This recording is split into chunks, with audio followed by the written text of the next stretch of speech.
Recovery from disasters is almost always a prolonged and socially uneven process, one promoted by different actors with different visions and motivations.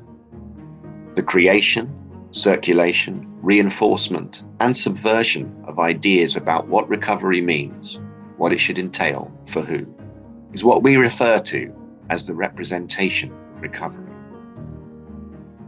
We studied the impact representation has on shaping post-disaster interventions in India, looking at what is prioritised, who benefits, and why.